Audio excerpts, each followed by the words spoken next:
일본 기업 자산 매각을 하지 않겠다는 약속이 있어야만 방한을 하겠다던 일본의 스가 총리가 취임 후 불이 나게 찾아간 곳은 바로 베트남입니다. 스가 요시히데 일본 총리는 취임 후 첫 해외 순방길에 올랐는데요. 도쿄 하네다 공항에서 첫 방문지 베트남으로 떠나기 직전 기자단에게 아세안은 중요한 파트너라고 강조했습니다. 징용 문제 해결이 전제라며 올해 말 한국에서 열릴 예정인 한중일 정상회담에는 불참 가능성을 시사하고 있는 스가 총리가 왜 베트남을 첫 번째 순방 국가로 정한 것일까요?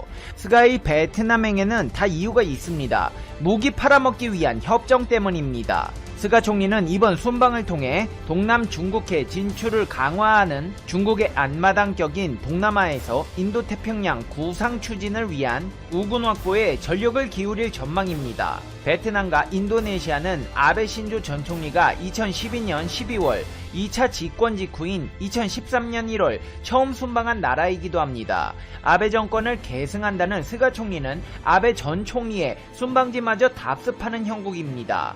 일본 외무성에 따르면 스가 총리는 베트남 하노이에서 응호엔 수원푹 총리 등을 만나 강범위한 전략적 파트너십을 바탕으로 한 양국 관계 발전 방안을 논의합니다. 올해 베트남이 의장국을 맡은 아세안과 일본의 협력 강화에 합의하고 아세안에 관한 정책 연설도 했습니다. 특히나 눈에 띄는 것은 스가 총리는 이번 베트남 방문에서 일본이 생산한 방위 장비를 수출할 법적인 틀이 되는 방위 장비품 기술 이전 협정을 체결했는데요. 일본은 앞서 필리핀, 말레이시아와도 이 협정을 맺었습니다. 응호엔 수원푹 총리와 스가 총리는 회담 후 공동 기자회견에서 양국이 방위 장비와 기술 이전에 대한 실질적인 합의에 도달한 것은 안보 측면에서 큰 걸음을 내딛는 것이라며 의미를 부여했습니다. 협정의 구체적인 내용이 즉각 공개되지는 않았지만 일본은 자국에서 생산된 P1 초계기나 C2 수송기 등을 외국에 공급하고 있으며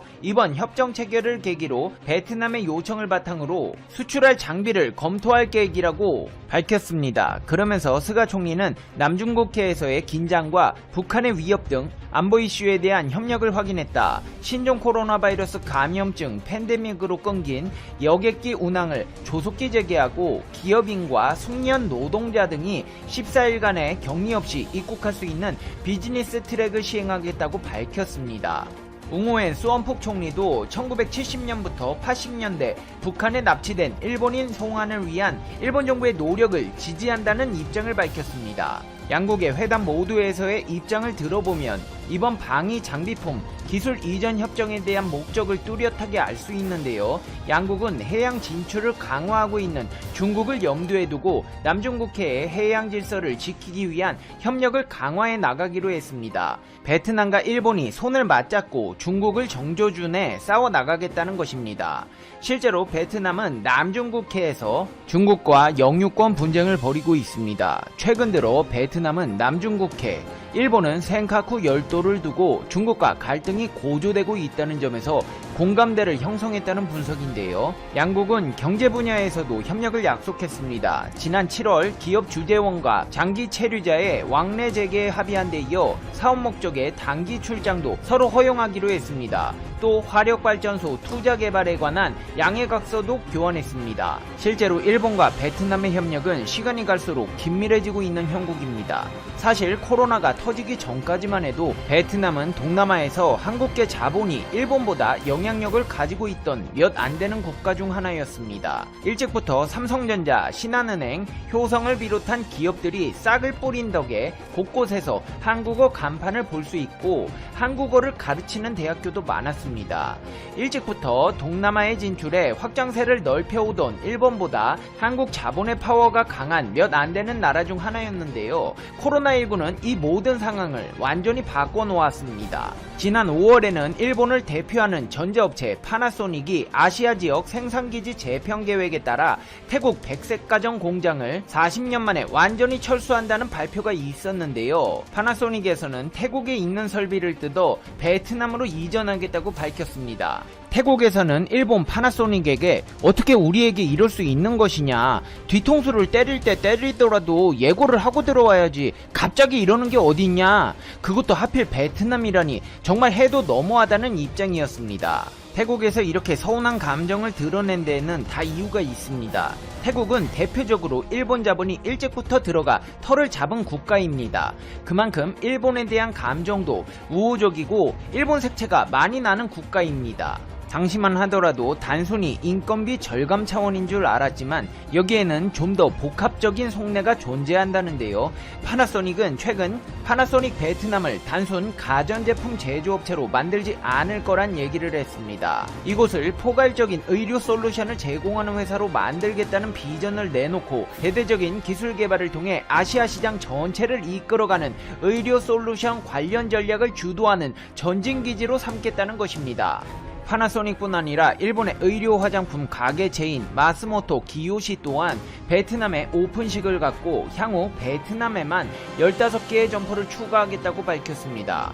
하지만 일본의 정책을 자세히 들여다보면 안에서 새는 바가지 밖에 가져가 팔아보겠다는 것과 다름없습니다. 일본은 지난 1월 16일 첫 코로나 확진자가 나온 뒤 의료체계의 붕괴를 경험한 바 있으며 심지어 누적 확진자 수에서조차 중국을 앞섰습니다. 도쿄 북쪽 사이타마현에서 50대 남성이 자신의 집에서 코로나 바이러스 감염증으로 숨지는 과정에서 양성 판정을 받았지만 경상부적으로 입원할 수 없다는 사실이 드러났고 보건소는 그를 경증 환자로 판단, 입원시키지 않고 자택에 머물게 했다가 사망하는 사건이 있었습니다. 사망 전날 그는 보건소 측에 상태 악화를 호소했지만 입원 조치는 이루어지지 않았습니다.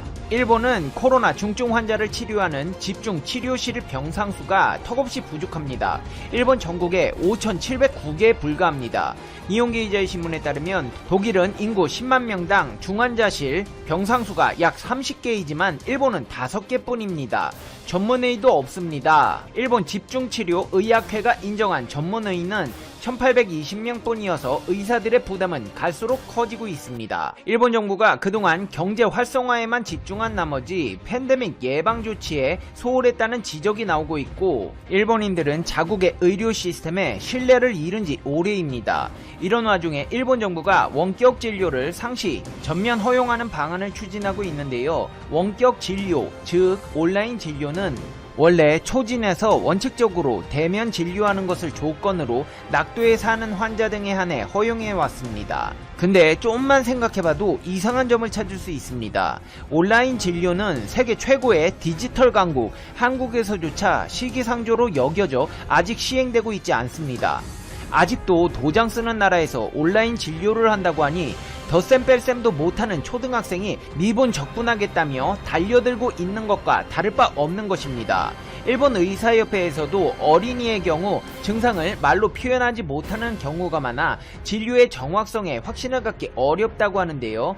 온라인 진료의 필요성에 공감하면서도 안정성과 신뢰성 확보가 무엇보다 중요한데 일본의 이 같은 조치는 우려스럽다는 입장입니다. 자국의 붕괴된 의료 시스템을 손보기에도 바쁜 와중에 일본이 베트남 파나소닉에서 대대적인 기술 개발을 통해 아시아 시장 전체를 이끌어가는 의료 솔루션 관련 전략을 주도하는 전진기지로 삼겠다는 것은 실력도 안 되는 주제에 코로나19로 돈벌이 한번 해보겠다는 속내가 담겨 있습니다. 이번 코로나 사태를 통해 전 세계적으로 의료 후진국의 망신스러운 면모를 보인 일본이 베트남의 아시아 시장 전체를 이끌어가는 의료 전진기지를 만들 수 있을 것이라고 기대하는 사람은 많지 않을 것입니다.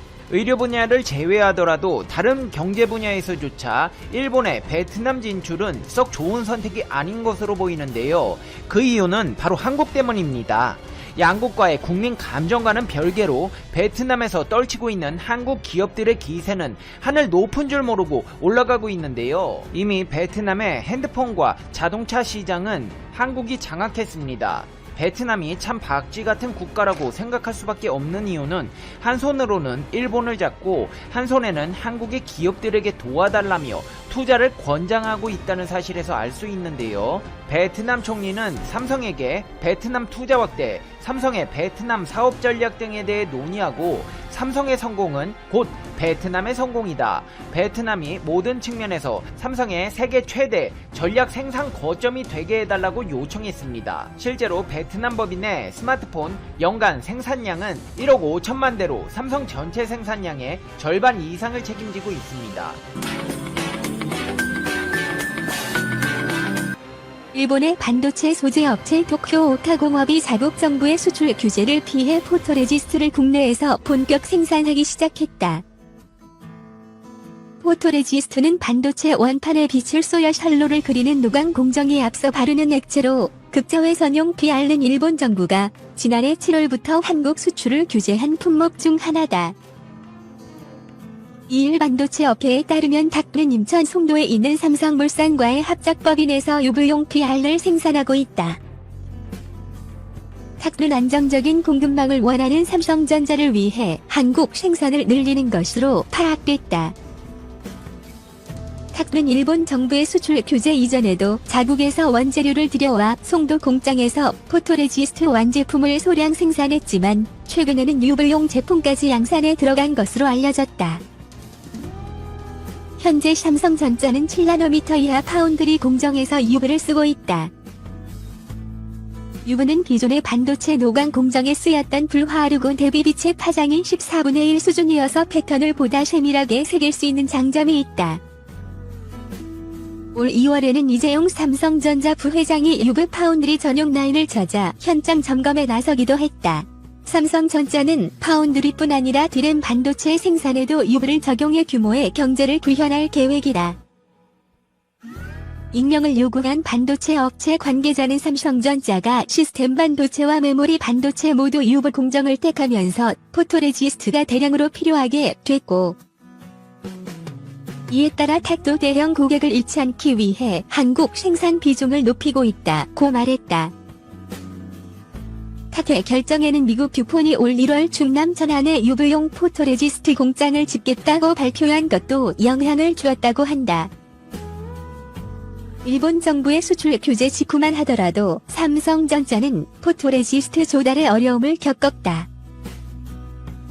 포토레지스트는 JSR 시네츠 탁 등 일본 업체가 특장점을 지닌 분야이기 때문이다. 이로 인해 삼성전자는 일본 기업 JSR과 벨기에 연구센터 임업기 2016년 현지 설립한 합작법인에서 UV용 PR을 공수하기도 했다.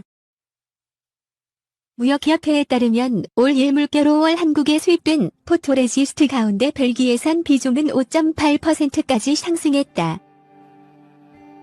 지난해 같은 기간 0.4%와 비교해 수입액 규모도 48만 6천 달러에서 872만 1천 달러로 18배가량 늘어났다. 벨기에산 PR을 수입하면서 일본산 비중은 91.9%에서 88.6%로 소폭 낮아졌다. 일본 디스플레이 업체 잘드가 한국의 삼성전자를 따라잡기 위해 중국 최대 가전사업 TCL과 손잡았다고 20일 일본 산케이신문이 보도했다.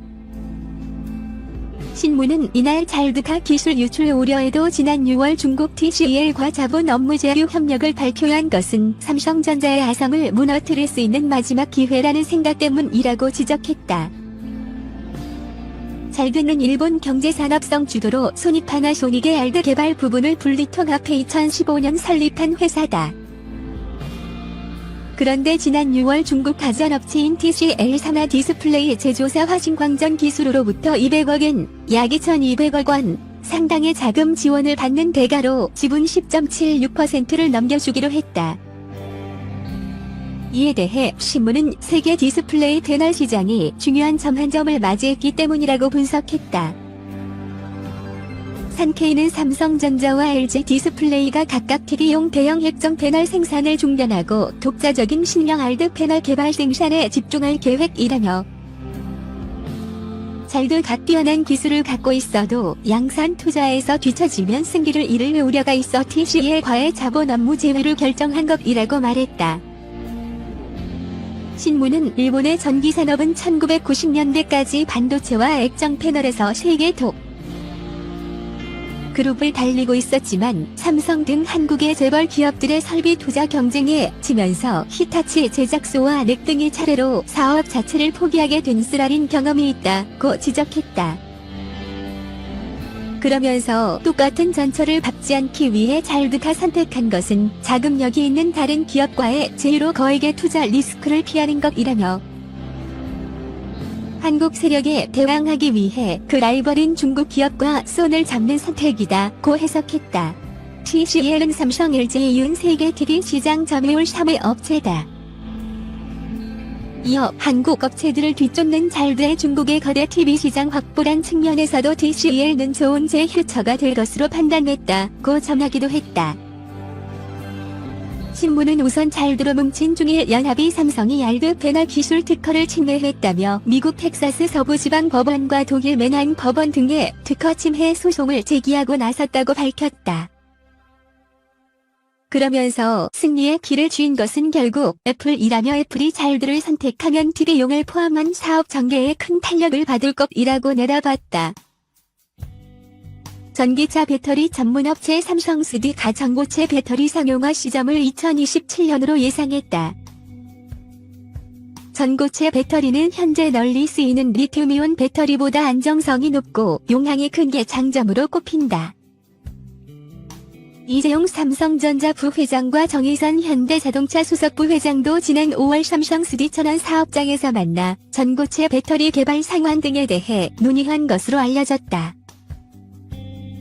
삼성스디는 23일 스디 레터를 통해 전고체 배터리에 대한 설명과 개발 현황을 공개했다. 전고체 배터리는 양극과 암극 사이에 있는 전해질이 고체인 것이 특징이다. 이에 따라 액체 전해질은 리튬이온 배터리보다 구조적으로 단단하고 안정적이라는 평가를 받는다. 액체 전해질은 온도 변화에 따른 팽창이나 외부 충격에 따른 누에 등 화재나 폭발 위험성이 존재하는데 고체 전해질은 이 같은 우려가 덜하기 때문이다. 전고체 배터리가 주목을 받는 것은 배터리 용량 때문이다. 전기차가 확산되면서 한 번 충전으로 운행할 수 있는 거리가 중요해지고 있는 상황이다. 하지만 현재 보통의 전기차는 한 번 충전으로 600물결 700km를 운행하지 못한다. 자율주행 확산도 배터리 용량에 대한 관심이 커지는 이유다. 자율주행차는 데이터 사용량이 많아 용량 큰 배터리가 필수적이다. 소프트웨어 기업 투세라에 따르면 자율주행차가 하루 동안 사용하는 데이터량은 11TB/다. 초고장 4개 크기 반도체 공장에서 하루 쓰는 데이터량이 45TB다. 배터리 용량을 늘리려면 배터리 개수를 늘리거나 배터리 에너지 밀도를 높여야 한다. 개수를 늘리는 건 쉽지 않다. 가격이 오르고 차량 공간 효율성이 낮아지기 때문이다. 전고체 배터리는 리튬이온 배터리에 비해 에너지 밀도를 높이는 게 수월하다. 화재나 폭발의 위험성이 적기 때문에 안전성 관련 부품을 줄이는 대신 배터리 용량을 늘릴 수 있는 활물질을 늘렸기 때문이다. 삼성스디는 삼성전자 종합기술원, 일본 연구소 등과 함께 전고체 배터리 개발에 집중하고 있다. 이재용 부회장과 정의선 수석 부회장이 지난 5월 삼성스디 천안 사업장에서 만난 것도 전고체 배터리에 대한 관심이 크기 때문이다. 2013년부터 모터쇼나 배터리 관련 전시회에서 중장기 전고체 배터리 기술들을 선보이고 있다. 삼성스디는 현재 요소기술 개발 단계로 상용화는 2027년 이후로 예상한다고 발표했다. 일본 업체들도 전고체 배터리 개발에 한창이다. 도요타는 2008년 차세대 배터리 연구소를 출범시키고 전고체 배터리를 개발한다고 공식 언급했다.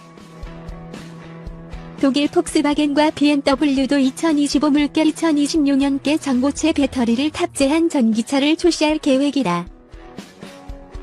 업계에선 해외 업체들의 전고체 배터리 양산도 2025년 이후 가능할 것으로 보고 있다.